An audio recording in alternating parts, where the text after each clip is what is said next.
La parole est à Madame Pascale Borde, rapporteure de la Commission des lois constitutionnelles, de la législation et de l'administration générale de la République, pour 10 minutes.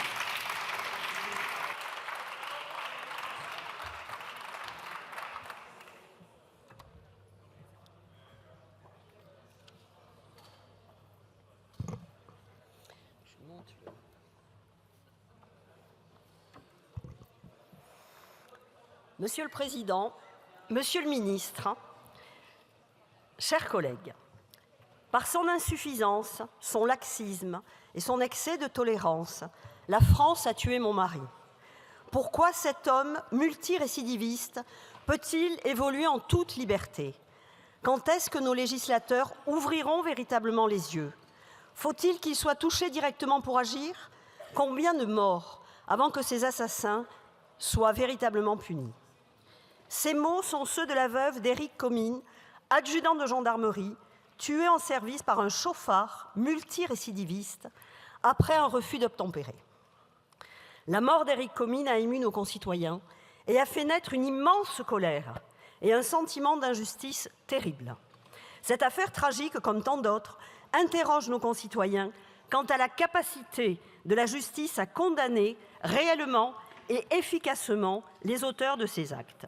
L'objectif prioritaire de la justice devrait être la protection des citoyens, du droit à la vie et à la sécurité, consacré par l'article 2 de la CEDH. Force est de constater qu'il n'en est rien, car depuis de nombreuses années, nous avons perdu de vue le socle essentiel d'une société démocratique, qui est celui de la protection de l'intégrité. Nous avons perdu de vue la place des victimes, au détriment d'un focus permanent sur le délinquant. Les peines planchées sont un moyen de replacer la victime et la société au centre du procès pénal et de redonner un sens à la peine. La loi Dati du 10 août 2007 a introduit des seuils minimaux de peine d'emprisonnement, mais après avoir été vilipendées par la gauche, ces peines planchées ont été abrogées par la loi Taubira du 15 août 2014, laquelle, par pure idéologie, a fait de la prison l'exception. Désormais, une peine d'emprisonnement ferme ne peut être prononcée qu'en dernier recours. Depuis lors, le juge doit avoir en point de mire la réinsertion du délinquant et non plus la victime et la société, reléguées au rang de spectateurs dans ce débat. Pour justifier ce changement brutal de paradigme, Christiane Taubira a affirmé, sans jamais l'avoir démontré, que les politiques pénales des dernières années avaient aggravé la récidive, car pour elle, la prison était la cause de la récidive. Elle affirmait vouloir lutter contre la surpopulation en prison et contre la récidive. Le défi était lancé puisque, soi-disant, les peines planchées n'avaient pas été efficaces. On allait voir ce qu'on allait voir avec la méthode inverse, consistant à ne plus envoyer les condamnés en prison. Le moins que l'on puisse dire, c'est que le résultat n'est pas au rendez-vous. En effet, la prison est bien devenue l'exception et les alternatives aux poursuites et à la prison se sont multipliées à l'infini jusqu'à devenir un véritable système d'inexécution des peines. Aujourd'hui, après 10 ans d'application de la loi Taubira, la France est malheureusement plus que jamais en proie à une surpopulation carcérale et à la récidive, signe que la lutte contre la récidive méthode Taubira a particulièrement échoué. Mais étonnamment, il n'y a personne à gauche pour dénoncer ce fiasco. Fiasco car non seulement on n'emprisonne plus, sauf exception, mais on ne poursuit plus non plus. Le taux de classement sans suite des affaires pénales en France est de 75% contre 57% pour la médiane européenne. Le taux des affaires pénales portées devant les tribunaux n'est quant à lui que de 14%, quand la moyenne européenne est de 32%. Même la Turquie fait mieux que nous, avec 30% des affaires portées devant les tribunaux. Et sur ces 14% restants, seulement 22% font l'objet d'une peine d'emprisonnement ferme ou en partie ferme. Mais cette peine de prison est aménagée pour éviter la prison dans 40% des cas restants. Au final, vous l'aurez compris, il n'y a qu'une infime minorité de délinquants qui vont en prison, surtout si l'on tient compte du fait qu'une victime sur 5 ne dépose pas plainte et que seules, au final, les infractions les plus graves font maintenant l'objet de poursuites pénales. Notre politique pénale est devenue un moyen de gérer les stocks insuffisants de places de prison. L'autorité judiciaire est quant à elle devenue logisticienne. Or, ce n'est pas la situation de l'administration pénitentiaire qui doit déterminer notre politique pénale, mais bien l'inverse. Voilà pour ce qui est de la réalité de la réponse pénale en France, c'est-à-dire une réponse indigente qui n'est pas à la hauteur des défis qui nous attendent.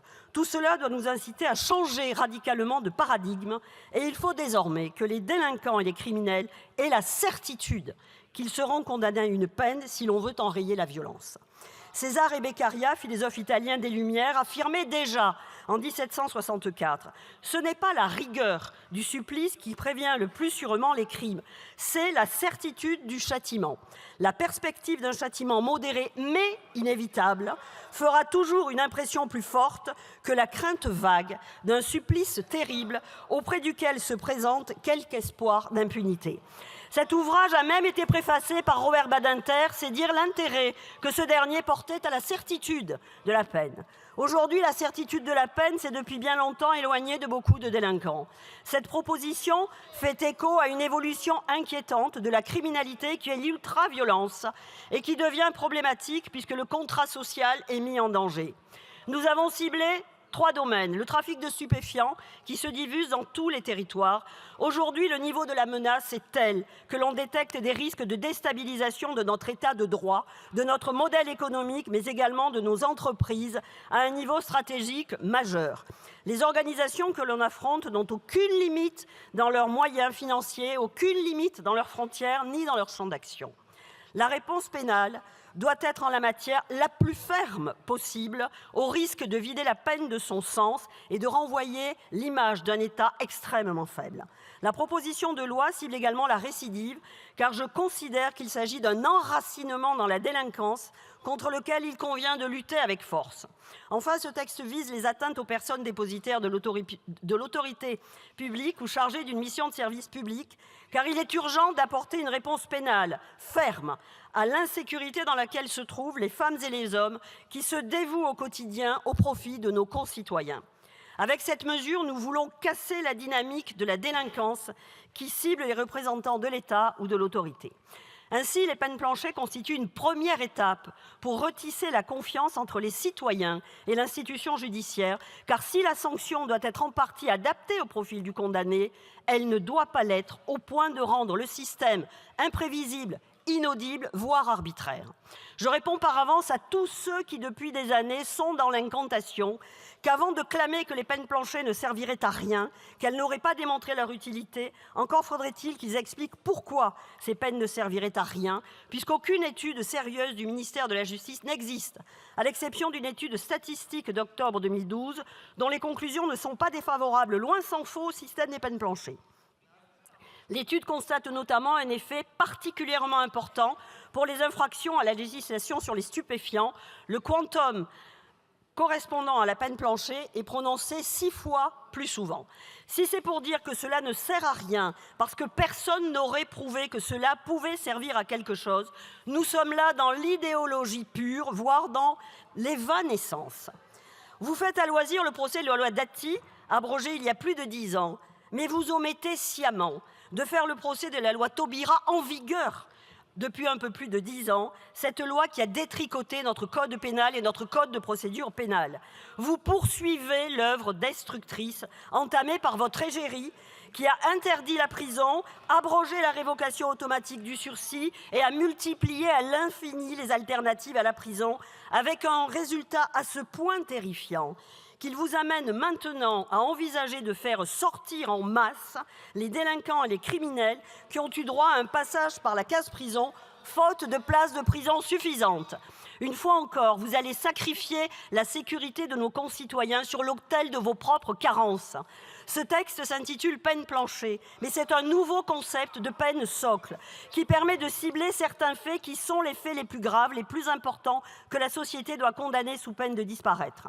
Ces peines socles ciblent ceux qui sont ancrés dans la délinquance et qui n'ont pas compris tous les avertissements solennels qu'on leur a donnés, ainsi que ceux qui commettent reconnaître des faits dont la société dit que ce sont des atteintes aux valeurs sur lesquelles il ne faut pas aller. Il y a un socle de ces valeurs sur lesquelles repose notre République. Ce sont les valeurs humaines qui font que l'on ne touche pas à l'intégrité ni à la vie de la personne et qui obligent les États à prendre toutes les mesures utiles pour protéger la vie humaine. Enfin, les dispositions proposées sont pleinement en conformité, n'en déplaise à certains, avec la jurisprudence du Conseil constitutionnel qui stipule qu'il appartient au législateur de prévoir une répression effective des infractions et que le principe d'individualisation des peines n'implique pas qu'il faille déterminer la sanction au regard de la seule personnalité de l'auteur. Les circonstances de l'infraction elles-mêmes comptent tout autant. Nous avons, chers collègues, avec ce texte, la possibilité de répondre enfin aux attentes des victimes ou de leurs familles, ainsi qu'à celles de la très grande majorité de nos concitoyens, de leur redonner confiance en la capacité de la justice à condamner réellement et efficacement les auteurs d'infractions. Ne perdons pas plus de temps et redonnons enfin du sens à la peine. Je vous remercie. Merci. La parole est à Monsieur Didier Migaud.